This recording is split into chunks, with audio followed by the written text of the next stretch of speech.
as yet, and we great, thank you. All right, so Mary, you are here with us, and you're going for the 3-year seat for the select board.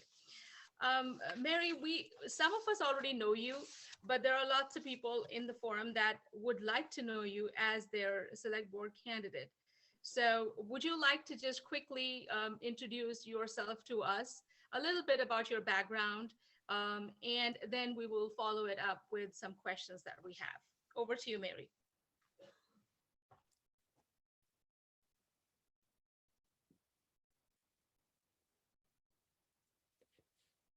She's muted.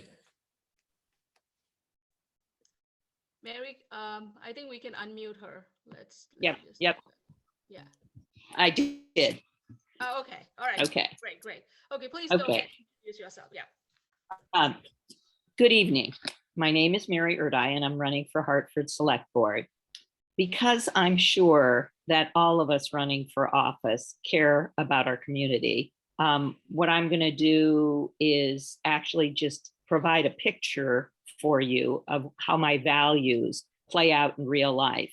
And that way you can see how my experiences relate to being a member of the Select Board. The biggest influencers in my life have been being a teacher for almost 30 years, as well as I have a belief that that people should be volunteers in their communities. I've been lucky to have worked in many different school systems, public, private, parochial, and experiential, and with many grade levels from 5th grade all the way through college. I also was a Peace Corps volunteer in the United States Trust Territories of Micronesia. I place great value in learning from my experiences and in applying them and in having patience. Let me tell you a little bit about this picture I'm going to paint for you. A little over 10 years ago, I began work with anger management students in a special high school program. On the first day of class, I had to ask a 19-year-old to put her cell phone away since she was not engaged in the class, but instead on her phone. Instantaneously, she dropped the F-bomb on me, threw her books on the floor, and walked out of the classroom, slamming the door as she went. I had known this young person for less than 5 minutes. On my long drive home on I-91 that day, I thought about what this day had been like and about that experience. And if I let the student's anger toward me roll off my back, I would do a better job as a teacher. But I also had to recognize that this type of constant turmoil would also take an emotional toll on me. These kinds of daily confrontations are hard to take. By the time I got home, I had made the decision that the young woman who screamed at me deserved every chance at an education that any other student had, regardless of her home and life experiences. But also, I took into account that it was important for me to learn how to deal with a different educational situation than I had ever been in. So that gives you a little bit of background about the type of person I am and about both the patience and about the aspect that I like to learn from my experiences, and I like to do my best for whatever community I serve. Great. One of the questions that we have is, from your standpoint, what do you think are the biggest opportunities facing our community today? Okay. I'm going to put that together with the challenges, and I'll explain why. I think that the biggest opportunities facing our community are also our biggest challenges. I've heard many residents during meetings express concern about the homeless people in our community, and they've also expressed concerns about affordable housing, which I think is not only a community issue, but it's also a state issue. And in both of those circumstances, mental health issues arise that we have to face.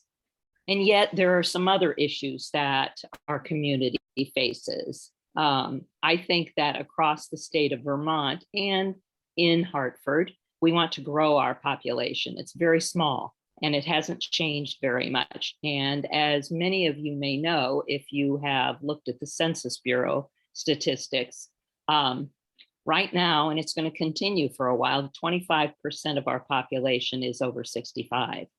So we need to grow our population, but as well, we need our economy to grow without sacrificing the small town culture that we have. I think most people who drive today recognize that we need repairs to our roads, to our bridges, to our infrastructure.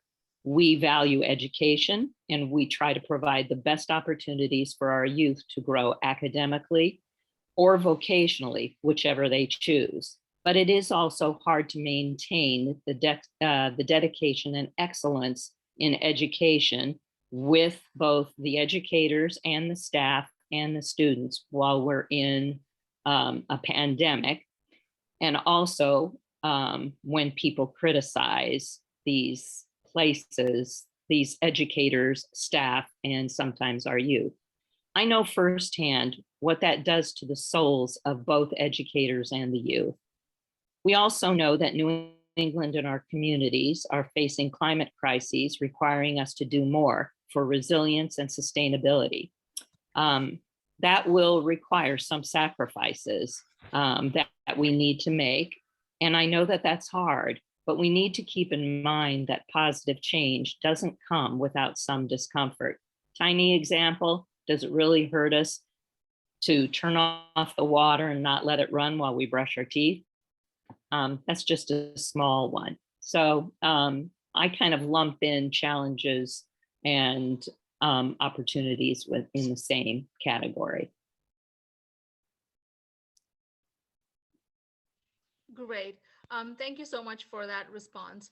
One of the things that we are also keen to understand is, since you're running for the position on select board, what would you bring to the select board to better our community and something that is unique? I mean, we understand the value system that you talked about, but what is it that you are going to really, really bring to the table? Well, I think what I bring to the table in some ways is no different than what Rocket or anyone else, Allie, Kim, would bring to the table as well. We all care about our communities. We also know that our residents want to feel heard. And I think as a good listener, that is a quality that I have. And without both residents, seeking to discuss issues with us and with us listening, those are the best opportunities for representation. I also want to find ways to work with my fellow select board members. I don't think anyone stands alone in any of these community jobs. We all need each other. We all need to listen to opinions. We may differ in some of those opinions, but we will respect the individuals, both asking and both on the boards and on the committees and on the town staff. So I think that the kinds of changes that we need to move forward requires a culture of committing to work together. And I also think that we recognize that Vermont and New England are very special places, and we'd like to support those communities. Great, thank you. And from your perspective, from your standpoint, what role do you think should the local government play in the community, and what's your vision for that? Okay, local governments know their residents best and know what the needs of their communities are. At a local level, we can prioritize what works best for us.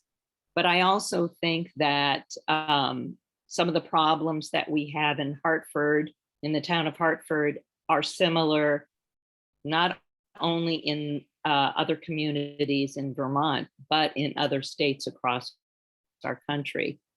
So I think we can learn from each other in that. For instance, I know that besides Hartford, Middlebury and Burlington all have concerns about the rise in rents that prohibit people from moving into our communities. But I also have been listening to other states who have talked about their the programs that they are trying to instigate. For example, in Oregon, in order to work with this situation and try and alleviate some of that stress.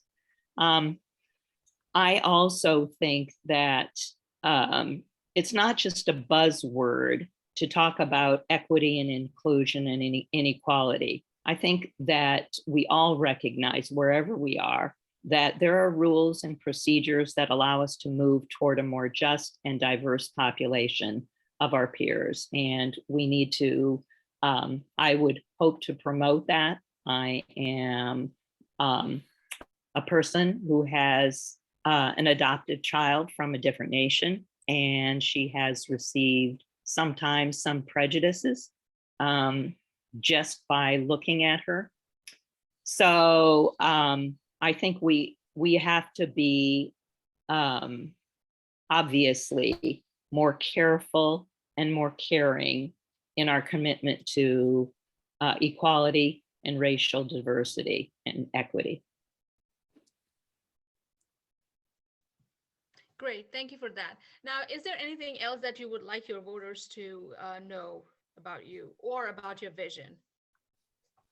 The only thing I would say is that, you know, there sometimes comes a lot of hype with campaigns. And I'm not a miracle worker. I'm an ordinary human being. I'm someone like the rest of our slate tonight who would, you know, who are asking to volunteer to do this kind of work. I'm a pragmatic person. I am the type of person who will work with the town officers and other select board members to approach our issues in a positive manner. We all know that when you're positive and when you're respectful, you can accomplish a great deal more. And again, I think we can respect our differences and yet move toward what best serves our communities. All right, thank you so much, Mary, for your time. And those are great responses. We would now quickly move to Rocket. And then we also have, if Nancy is here, we will also talk to her. And then we have a bunch of videos that we would like to also watch before we move into the question and answer section. All right, thank you, Mary. So over to Rocket now. Hello, can you hear me? Yes. Yes, we can hear you. Is everybody Wonderful. able to hear me clearly, or is my voice really low? I think it'd be great if you could turn it up personally. And I saw someone in the chat say the same. This is the highest volume that I No. have on the laptop. So now I'm going to raise my own biological personal volume. Okay, so welcome, Rocket, to this session. And once again, we would like you to introduce yourself. Who is Rocket, and how can we know him as a person? Yeah, sure. So first thing, I just need to give a quick disclaimer. I'm in my car at the airport because I've got to go visit my grandmother for her birthday. So that's like, it's a sort of a weird situation here. That's why. Yeah, who is Rocket? I saw that on the page. It was actually, you know, a little bit entertaining because I showed my friends. They say, well, who is Rocket? What is Rocket? Is this a joke? And looking at it from the outside, I totally see where people would have a lot of questions about me. I am very new to Hartford, but I am not new to Vermont. So I think the best way to go about this is to give you some backstory about myself. I was born in California to a Korean immigrant family. And Dawn, I see your your text. I am not driving. I am fully parked. I got the e-brake on. I'm in a gas station. Thank you for your concern. Yeah, so my family, they're immigrant entrepreneurs. They're small business owners. I came to Vermont when I was 15. That was in 2007 to attend the Putney School.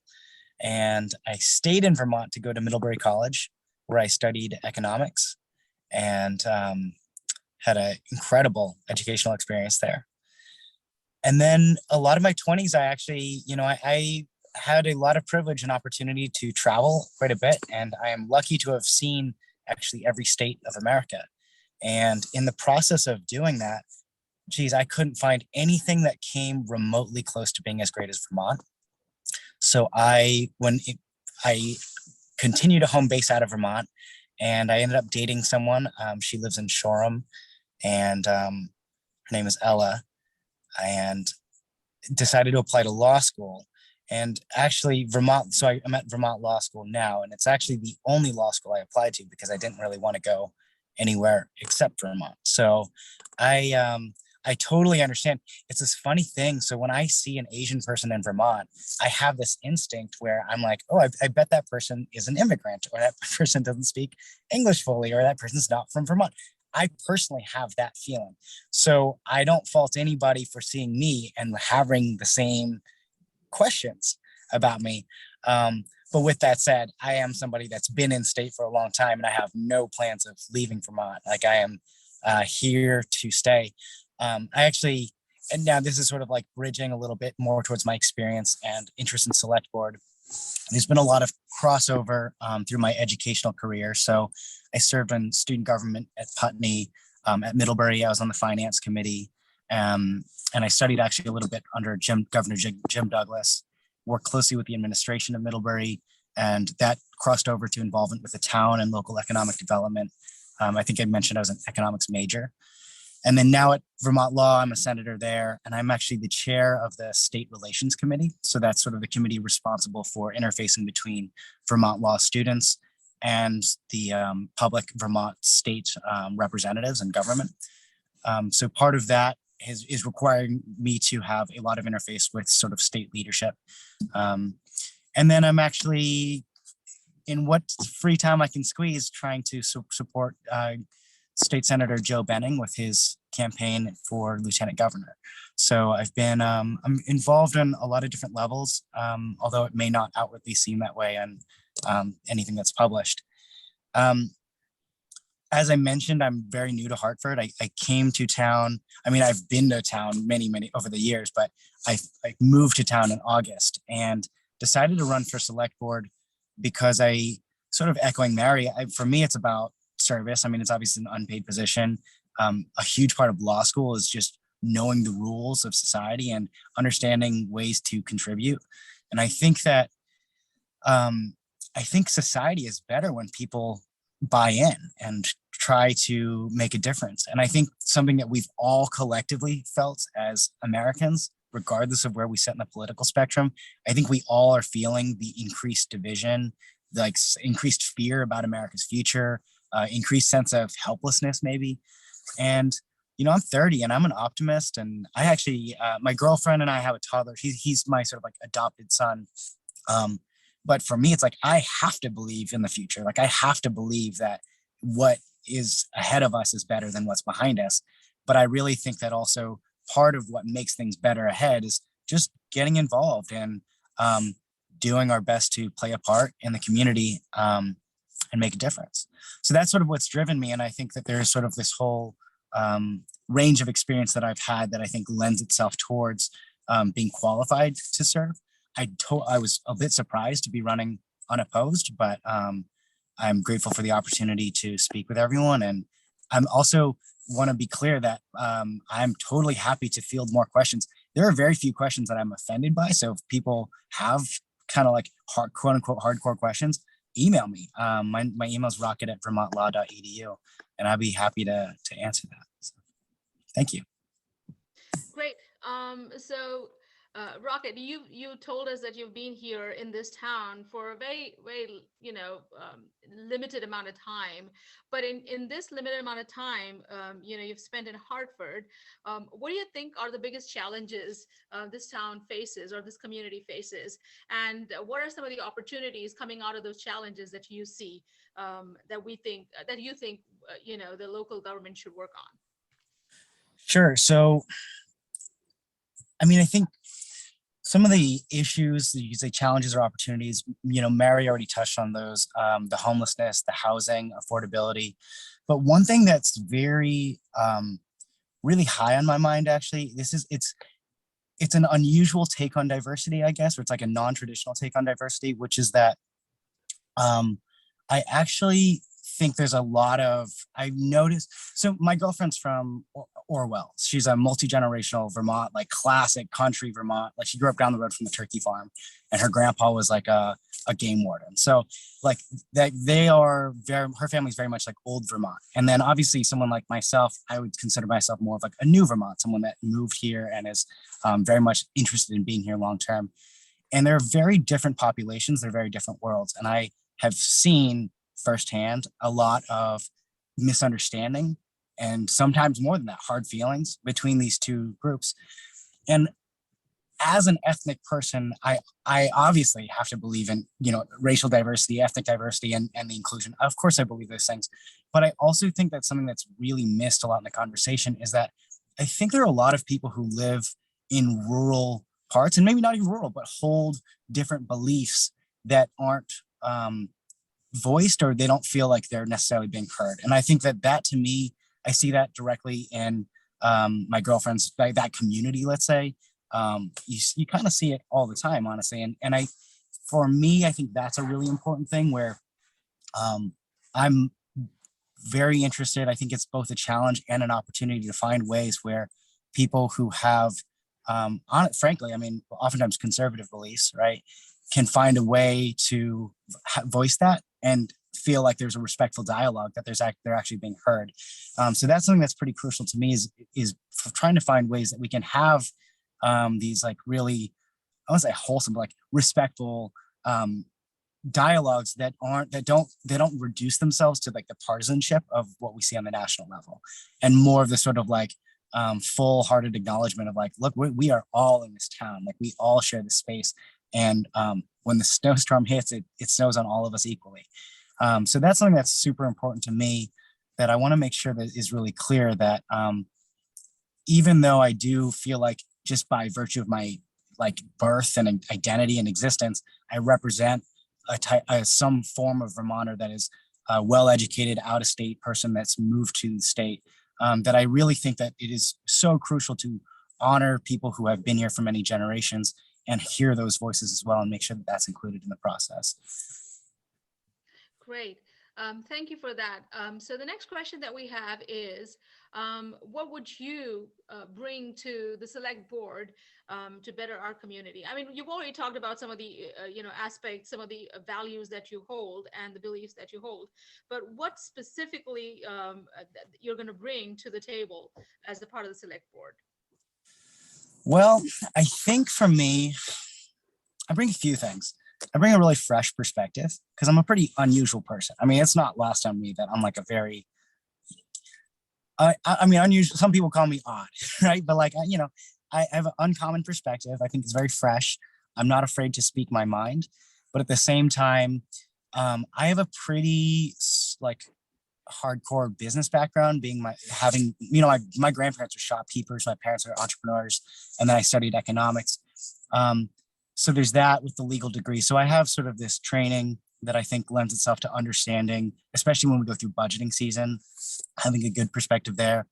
And then the last aspect is I am a huge extrovert, and I love to hear people's stories. So for me, I've already sort of started this process of reaching out to different business owners in town, just trying to understand some of their needs and some of the challenges they're going through, because, sort of alluding to the last question, I am pretty new, and I'm aware of a handful of the issues that are here, but I wouldn't claim to have enough information to take a strong stance. So, but for me, what I'm definitely willing to do is reach out to people and have that conversation and really just try to listen, but through like an educated lens of saying like, well, you know what, I do have some pretty strong fundamental understanding of how a business works or how an organization functions. So tying those things together, I think that is something that I think is valuable to bring to the select board. Great. So according to you, what role should the local government play in the community, in any community? It could be ours or any other community. And what is your vision for that? What do you think the ideal, role that the local government could play? Okay. I really like this question. I actually feel like national politicians should be asked this, because for me, the role of government is to serve the people. And I think that's like often lost. On paid or unpaid, I think the position is one of service, and it's one of basically effectively being an employee of the community. So I think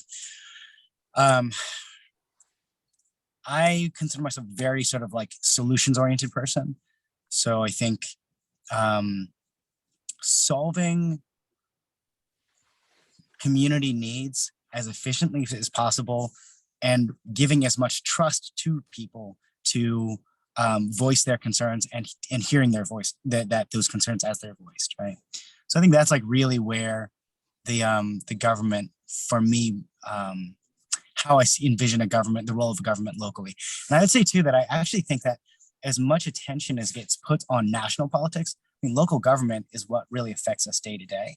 So I think that like anybody who serves in local government has a pretty profound impact on fellow citizens. So it's like a pretty big responsibility then to not only be responsive to concerns, but also be like actively taking actions to ameliorate, like fix the concerns or, help the situation.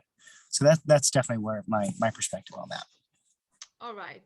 And any lasting parting thoughts or anything else that you would like your voters to know about you? I know that this position is uncontested, but what is it that you would like to tell the voters?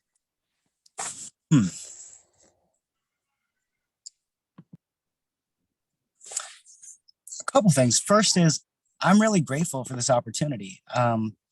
Like I said, I did not expect to run uncontested, but to me, it's it's very exciting. It's an honor to be able to be involved in a community in a way that says like, wow, I mean, maybe I will be able to, over the course of 2 years, were I to win this, to make a positive difference. It sounds pretty fulfilling to me, pretty awesome. I'm a very high energy person, and I am signing up to do this because I want to do this. And so my point with that is that for people who have questions for me, I would really want to encourage anybody to feel comfortable and confident asking me those questions. I mean, it can be about my ethnic identity. It can be about my name. It can be personal questions like that where people have a genuine interest. And I think that's a very fair thing, especially considering the fact that I am a pretty new citizen in town. So I just want to make sure it's clear that open-hearted, come at me with those questions. And I appreciate this opportunity. Great. Thank you so much. So one last question.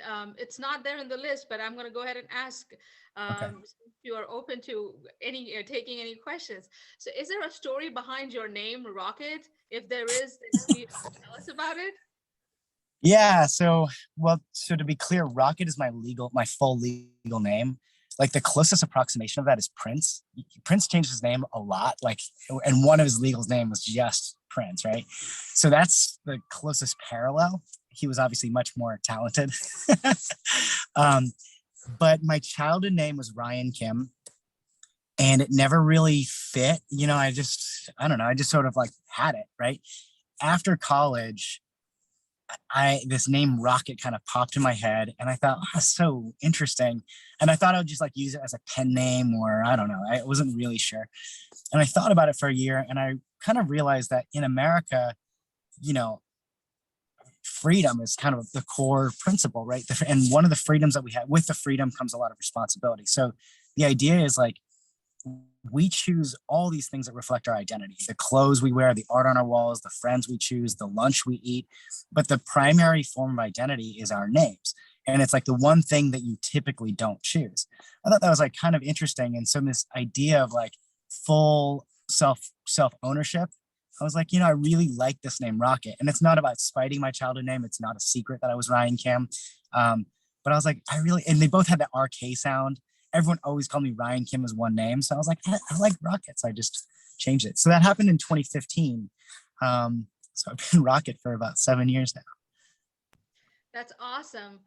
Thank you so much, Rocket. And once again, to everyone who's attending, if you have any questions for Rocket and Mary, please do put them up in the chat. And now we will move to our select board candidate, Nancy. Nancy, do we have you here in the session? I don't think so. We don't, okay, all right. All right, so then I think it's about time we move to the candidates who are not present with us physically in the session, and we will show you their video messages. They have tried to answer these questions, through their videos. And Becca, could you please start actually with Kim's video first? Let's look at that. Okay, I'm going to hit play, and if you can't hear me, or sorry, not me, if you can't hear the video, please let us know.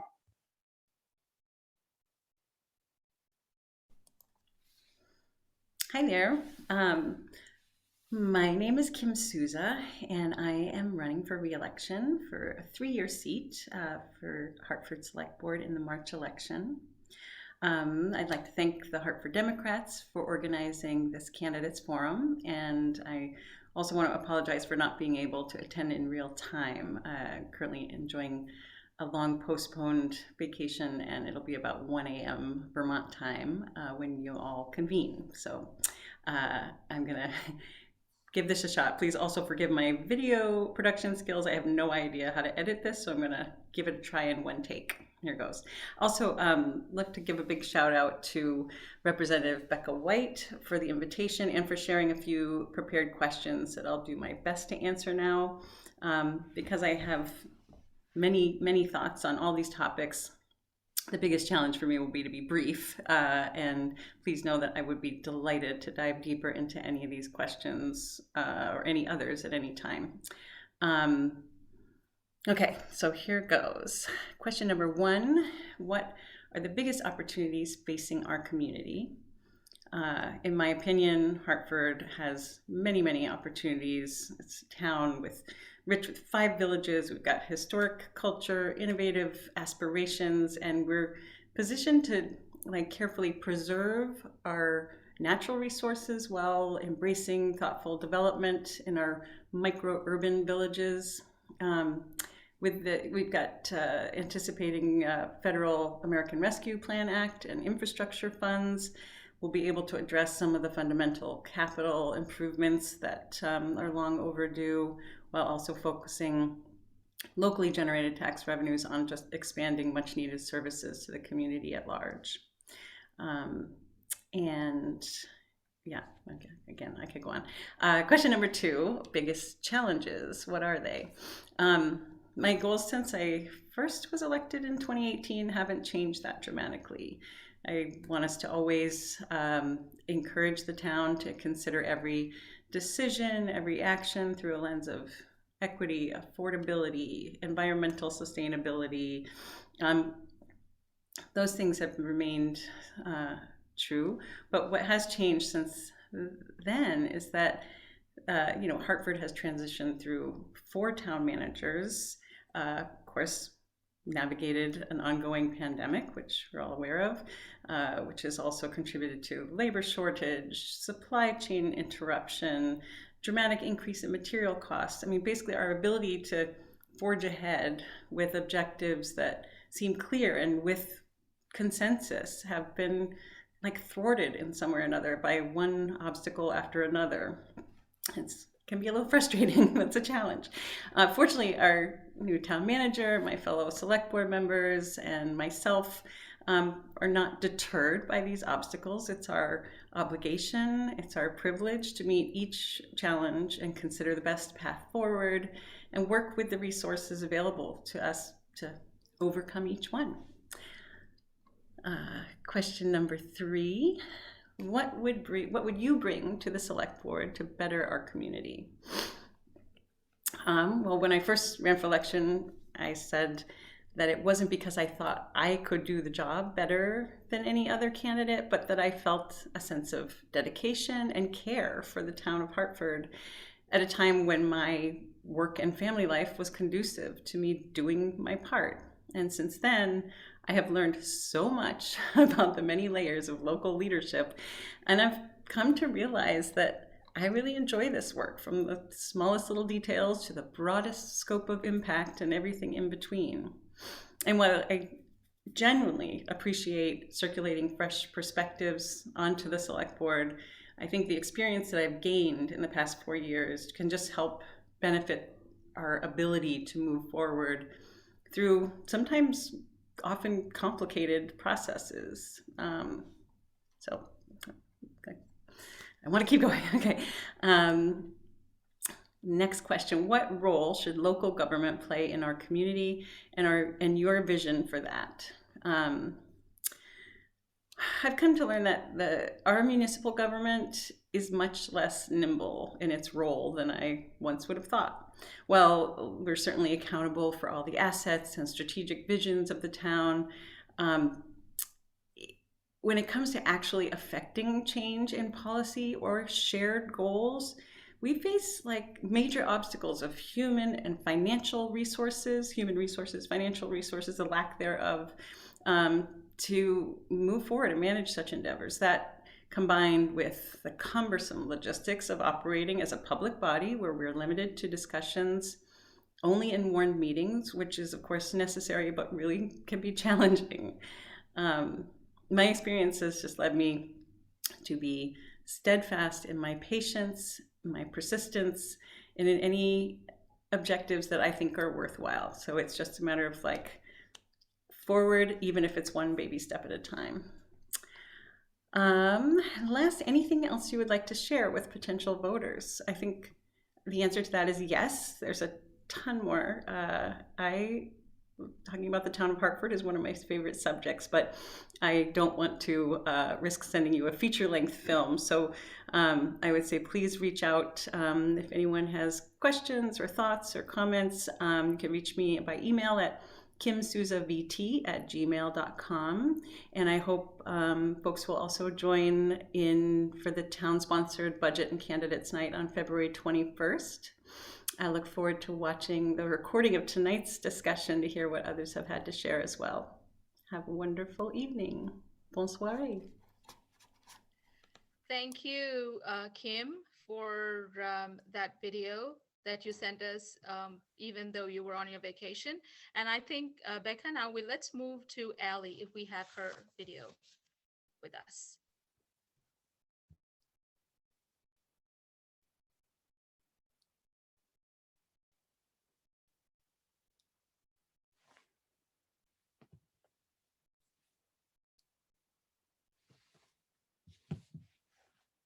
Select Board.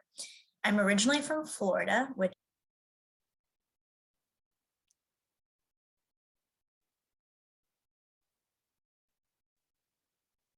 Hi, my name is Allie Tufenkjian, pronounced like tough engine, and I use she, her pronouns.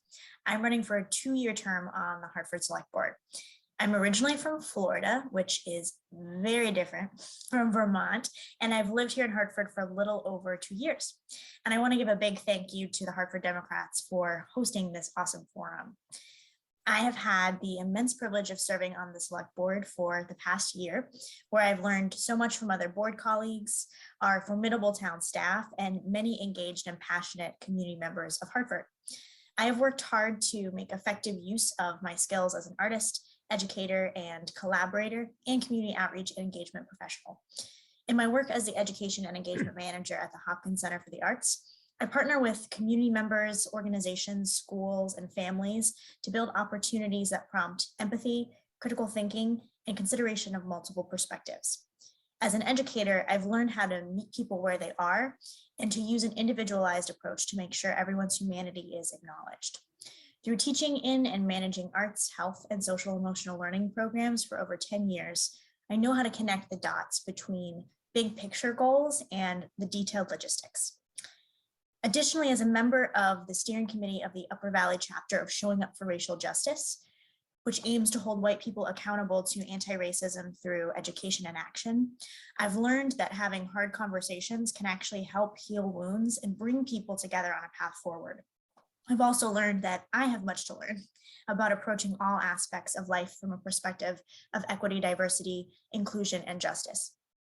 These skills and experiences have supported my work as a select board liaison to 3 different town committees: Resilient Hartford, the Ad Hoc Committee on Emergency Shelter, and the Hartford Committee on Racial Equity and Inclusion.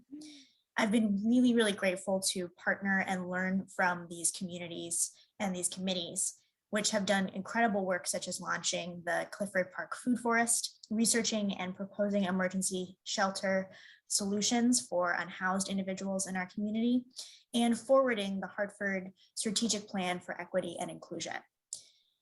I think the biggest challenges for Hartford are simultaneously the biggest opportunities. That is the optimist in me. The tallest mountains are the hardest to climb, but yield the most beautiful views once you get to the top. And some of Hartford's biggest steps on our journey to the top of that mountain are addressing affordable housing and homelessness.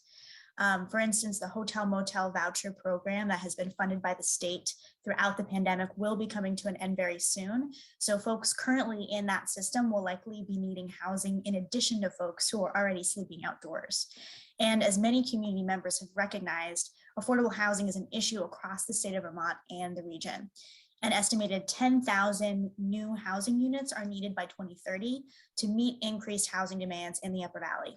So we certainly need to keep getting creative in our regional approach and in exploring more mixed use and residential zoning opportunities in town.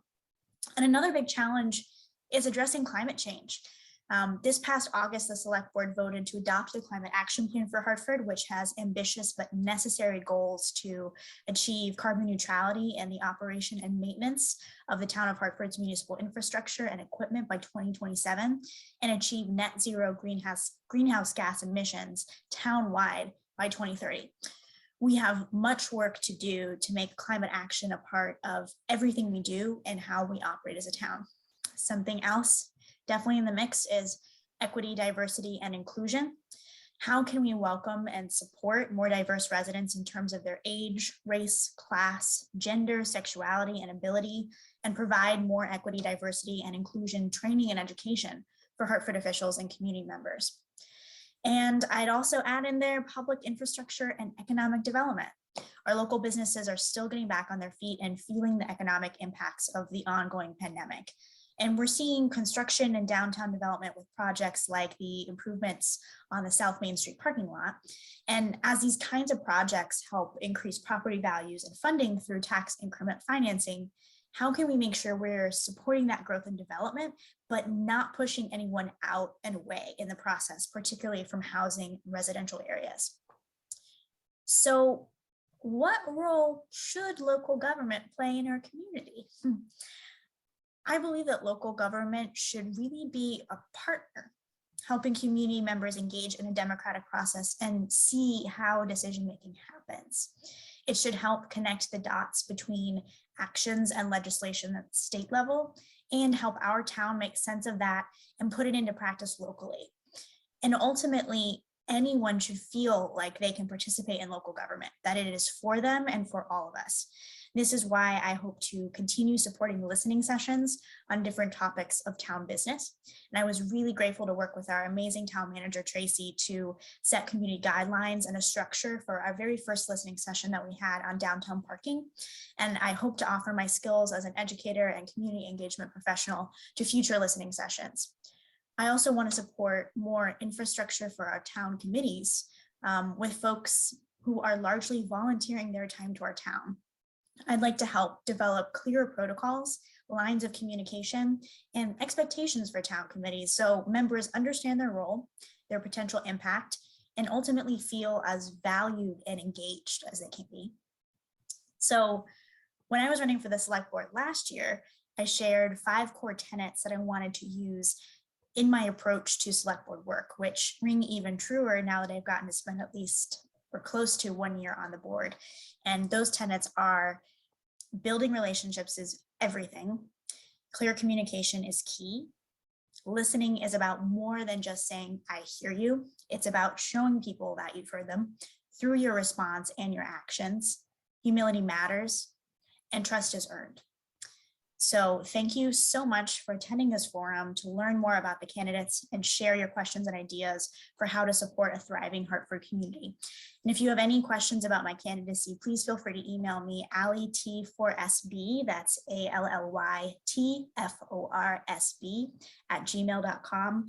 And of course, if you have any questions, ideas about current Hartford town business, please feel free to email my existing select board email address.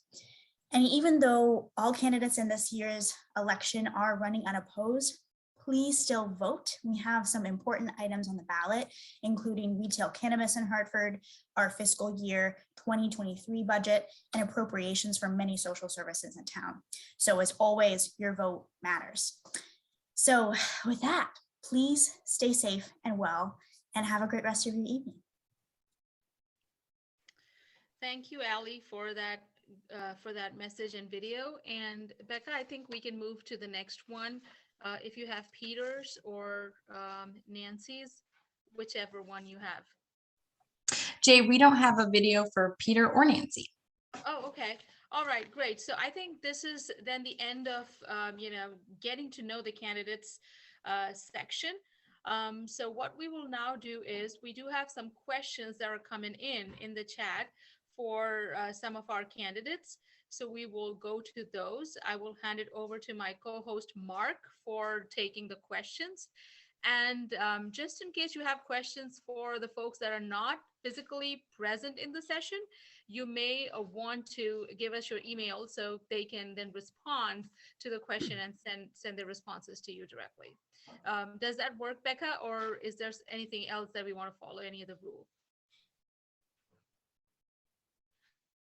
You're all set. And Mark, I just sent as a direct message the first question that was in the chat from earlier from Mary Hanson. Thank you. Okay, well, thank you. And I want to thank the candidates who made their presentations. I think we gained a lot of information. I do have a couple of requests for those asking questions, although since it's on the chat, I don't have to worry about people making a speech or asking a 5-minute question. People have been very respectful and are very specific. I'm also asking, since we only have 2 candidates who are live with us, in some cases, the questions are to both of them and sometimes to one. I would ask the person, if there's a direct question to one of the candidates, please answer the question as succinctly as you can, perhaps no more than 2 minutes. And the other candidate, I would say after that, is free to add a comment or a clarification or their own answer to that question. So we get 2 perspectives on each question. If things seem to be going too long with the answers, I may exercise my ability to say, thank you very much, and move on to the next question. So, so the first one, let's see, is from Mary Hanson, and she actually has 4 questions. So I think I may just do 1 or 2 of them and then come back to them later so we can move on to some other questions. So she's asked a question of both of them. How many select board meetings have you actually attended or participated in? And Mary, we'll start with you.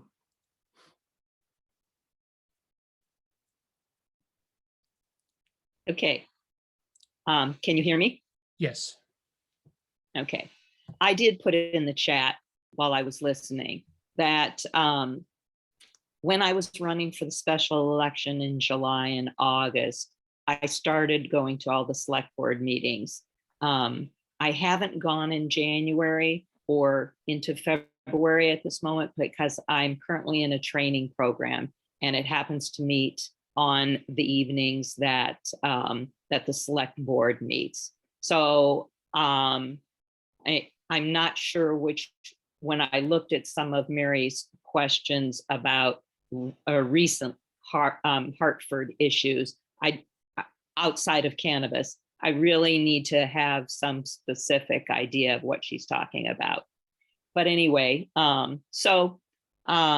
I have talked with this training program that I'm in, and even though I can't miss very much time, they have allowed me, in fact, it's meeting tonight, and they have allowed me to be a part of this forum. So that answers that question. Sure. I guess part of her question, we may as well deal with this also. If you have Okay. experience, it would be helpful in the budgeting process. Well, not to the degree that as I've observed Hartford's budget process, when in any of the schools that I've taught in, those people who know that educators have to be in committees, that some of the committees are involved with budgetary processes. So I have been involved in budgetary process, not to the degree of a whole town, but instead to a school. I'm sure that all of my colleagues probably, except for those who are owners, probably have experiences in budgetary processes for their own businesses and things. But being an educator, I don't have that experience. Rocket, would you like to comment on these questions? Yeah, absolutely. I've got probably about 10 or 15 minutes before I've got to hop off this call here. Okay. I've been to 2 Hartford Select Board meetings, which is admittedly not many. And of course would plan to be fully in attendance if and when I were to be elected. Let's see. Let me reference the chat here. Interested in the budget process and whether there's any Budgeting specific process. issues you're aware of that you want to comment on. Yeah, so the budgeting process, as I mentioned, I was on the finance committee for 4 years at Middlebury, and then I'm on the finance committee again at Vermont Law, and then sort of just within family, my parents being entrepreneurs, so numbers and budgeting there. Okay. So as with Mary, I've never dealt with budgeting on the town scale, let's say, but between that and my involvement with economic development in Middlebury, I do have some degree of experience. Then with issues, so 2 that are sort of pressing, I know that there was one comment that's asked to cannabis side. I mean, homelessness is like a huge deal, obviously, in the community, and I don't have a clean answer to that. Obviously, I think we all have a collective interest in not having, or rather, allowing for people to have homes and to be housed. I think we have a collective interest in that. How we go about solving that, I don't say that I have a specific prescribed answer at this point. The chief of police, I understand, has been sort of a pretty present issue on a lot of voters' minds. I don't have I can't say I can make a definitive judgment on this. I am wondering sort of what happened where we had someone that we trusted to be an acting chief of police, and that Barry seems to have trusted to be a chief of police, but why our town wouldn't go forward with that. So I do have questions, but I don't have enough information to make a solid judgment. Okay, sort of jumping ahead to the next one of the next Yeah. questions, but that's okay. Sorry about that.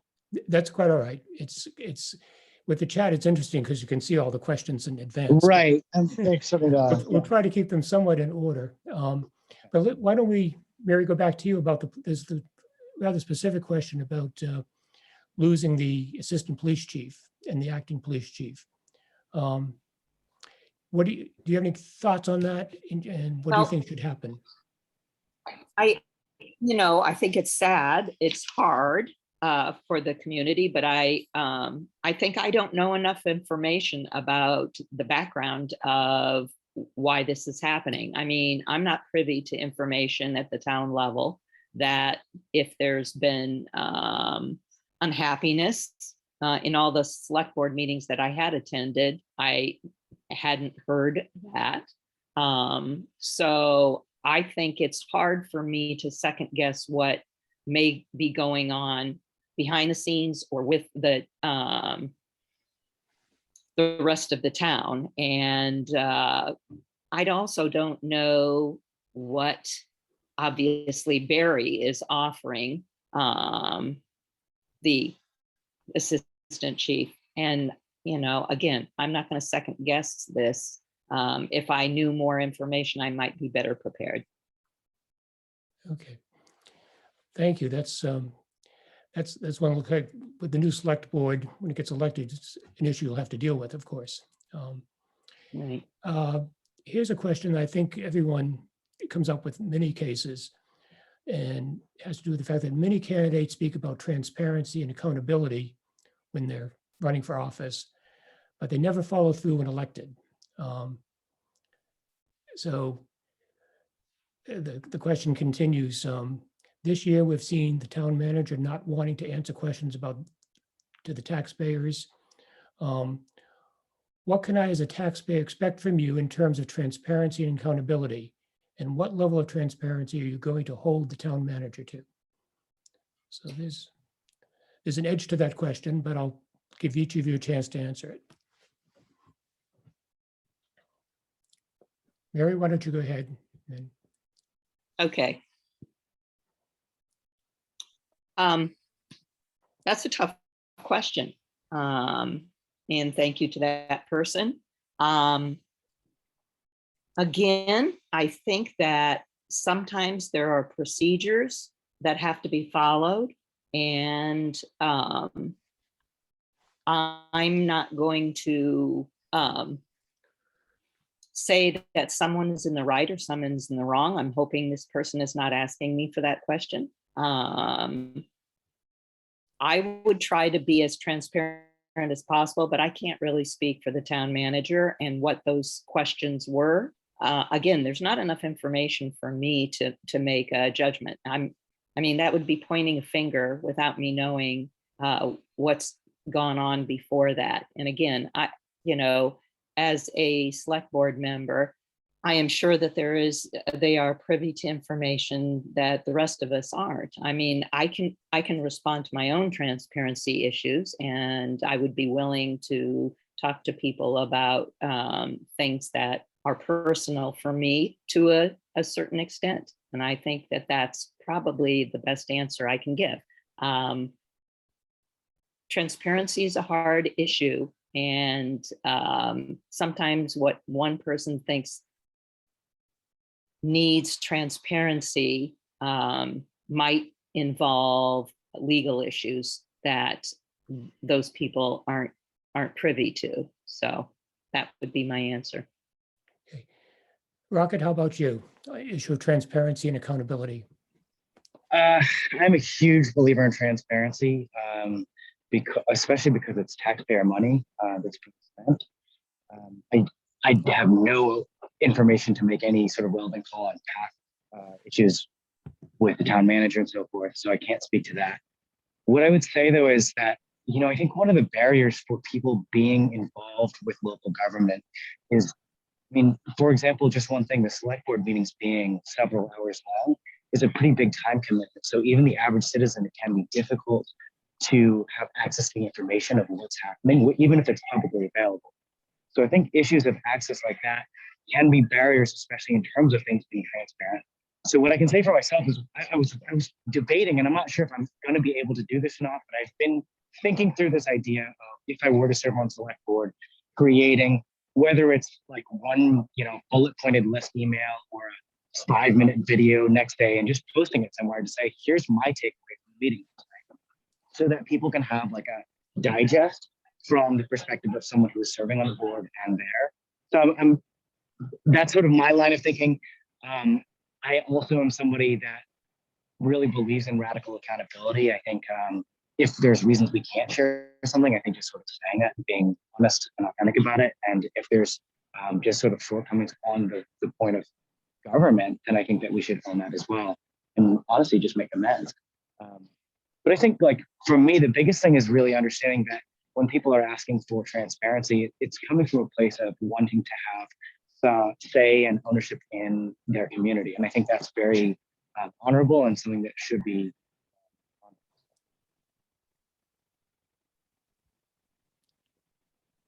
Okay, that's good. I'm not seeing, here's another question.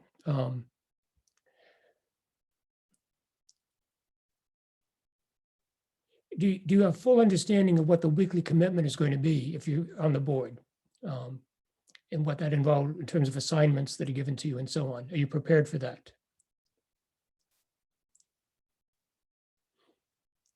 And Rocket, we'll start with you this time and then go to Mary. Sure. I believe I have full understanding. I've spoken to several select board members. I emailed all of them via their government emails in advance while sort of thinking through it, because I wanted to make sure that this is something that not only I felt right for, but also felt right for me. So my understanding is that the between the biweekly meetings and the committee assignments, as well as generally being responsive to the public, that to me seems well within the scope of possible, doable, fair to expect. Mary, are you prepared for this? Oh, can't hear you.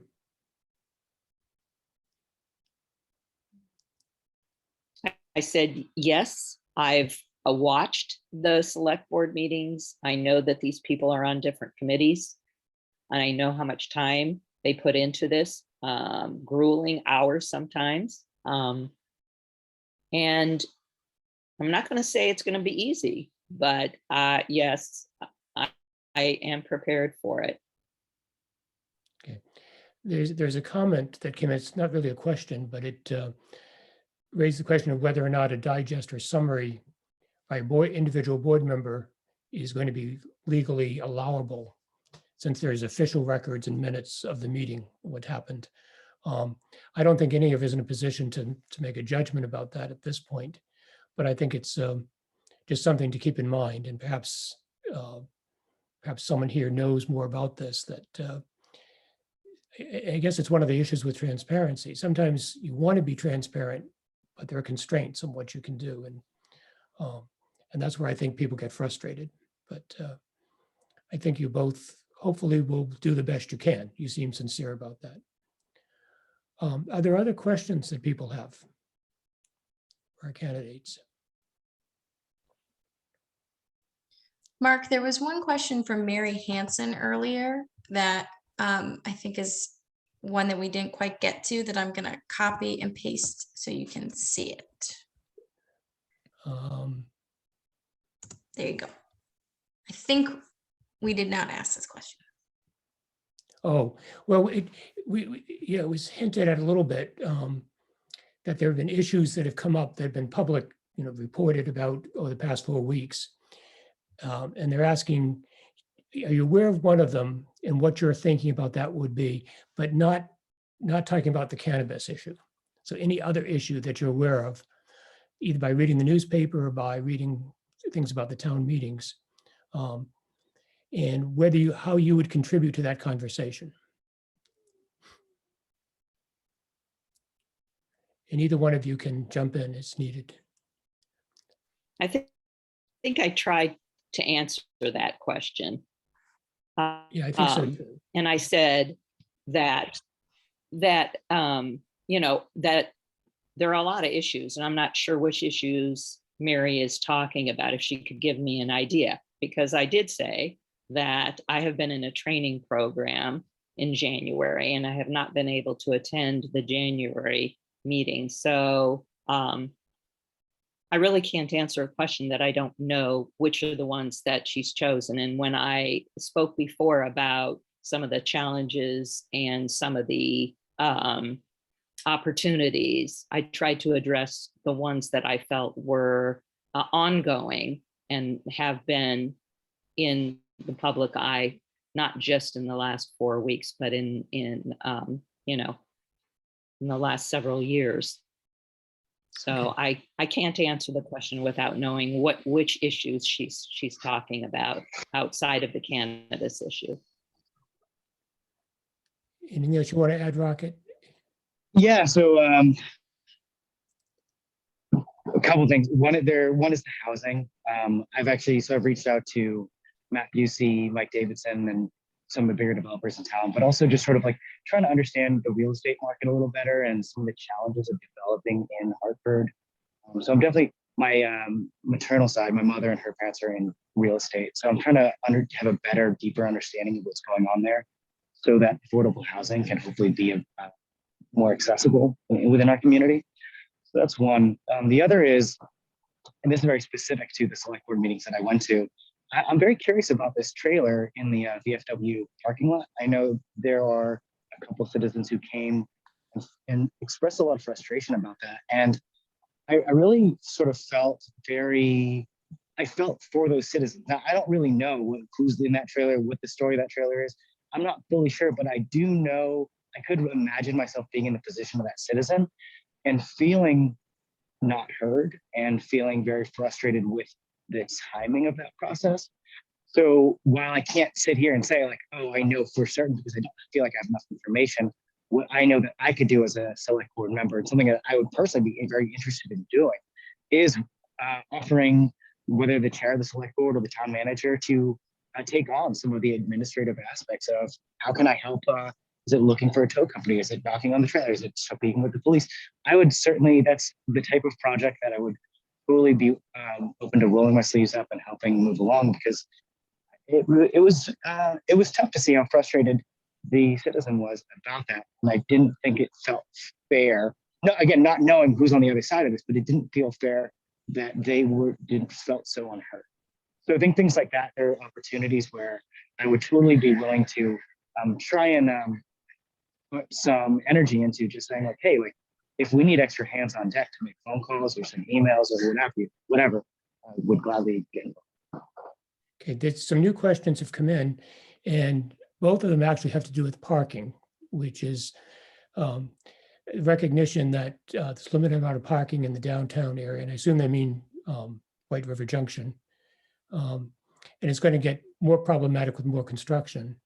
And there's also a note that a proposal to have parking meters installed was voted down by the select board. So the question for both of you, basically, with all of its complexities, is what are you going to do about parking? Would you mind if I took this first? Because I do have to go. Sure, that's fine. Go ahead. It's from my grandma. Yeah. So as a personal citizen, I loathe parking meters, of course. I mean, to miss a 25-cent thing and get a $15 ticket is a huge pain. However, from the side of select board and town management, I see parking as a supply and demand issue. So, and also tax revenue. So my instinct is that I actually would be pro parking meter as a select board member. Although as a private citizen, I would be like, I would feel vexed by that. So I feel both sides of that, but I think from a select board perspective, I lean toward the parking meter. With that, I do have to excuse myself. I appreciate you being here and making the effort to be with us. Hope you have a good trip. Thank you. And I just do want to close, and I know I said this earlier, but if anybody has further questions, it seems like a few people have a lot of questions. I'm happy to go through and answer questions and to admit my ignorance and learn from other citizens. So if you want to reach me, rocket@vermontlaw.edu. That is the best way. And I will respond. And Mary, what do you think about parking? Thorny issue. I understand that it would be great to have some revenue with parking meters, but I also am concerned because when I was out canvassing last July and August, I talked with a lot of the people in downtown White River Junction, and those people were having difficulties finding parking, and they actually live in the downtown area. I have heard people bring up the idea of why isn't there a lot of land? I don't mean lots as in much, but a specific parcel of land that we could use for parking and then shuttle people in. I know that people want, like the restaurants and events venues in downtown White River Junction, but again, the local people have difficulty with being able to live there and bring their groceries to their apartment. So I think it's not an easy answer. And I think it needs, unfortunately, discussion among many people and people who have some ideas and opinions, and the time to tackle some of these issues, because none of these issues are easy. As I believe that both Kim and Ally also suggested in their talks. So Okay. Well, I thank think you for that. since Rocket had to leave us, and I think we've responded to all the questions that have come up, I think it's probably a good time to bring the question and answers to a close. And I want to thank the candidates who are here and those who made the videos for sharing their thoughts with us. I hope everyone has a better perspective on who these individuals are. And of course, I hope everyone will vote, even though they're not contested seats. There still are many issues to deal with. And it's a vote of support for whoever gets elected to know that people came out and voted. So Jay, I'll turn it back to you if you want to close our session. Yes, thank you so much, Mark, and for hosting the Q&A. And thank you everyone for participating, coming out and asking questions and being a part of this session for the last, I would say about an hour, 20 minutes. I mean, our time is valuable and it's precious. Taking out time for such activities means a lot to the candidates, to all of us, because we are part of this community. So thank you once again, everyone. And thanks to Representative Becca White for doing the Zoom room keeping, activities. So she's done a great job. So we must thank her. Thank you, Becca, for helping us with that. And now I call this session concluded. If you have further questions, please do send it to all of us, and we will have the candidates respond back to you. Thank you so much, everyone. Have a great rest of your night. Yes, thank you, everyone, and have a Thanks, great everyone. week.